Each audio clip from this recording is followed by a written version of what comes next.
সকাল স্নান সেরে আমি চলে গেলাম বাবার মন্দিরে। বাবা দামোদর ও বাবা ভোলানাথের আশীর্বাদ নিয়ে বাড়ি চলে এলাম।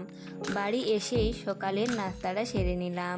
নাস্তা করার পর দেখি ঠাকুমা আমার জন্য পায়েস বানায়, আর কিছুক্ষণ পরই মা আমার জন্য দুপুরের খাবার রেডি করে নিয়ে এলো। আর জানো তো, এত খাবার দেখে আমার তো তরই সইছিল না।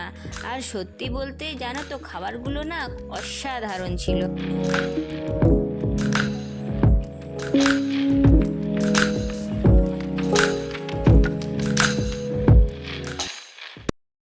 A few moments later. সন্ধে হতেই দেখি ভাই আমার বার্থডে সেলিব্রেশনের জন্য বার্থডে সব জিনিস নিয়ে চলে এসেছে, আর এই যে ফুল সব ডেকোরেট করছে। তারপর ফাইনালি আমি কেকটা কাটলাম আর এক এক করে সবাইকে খাওয়ালাম।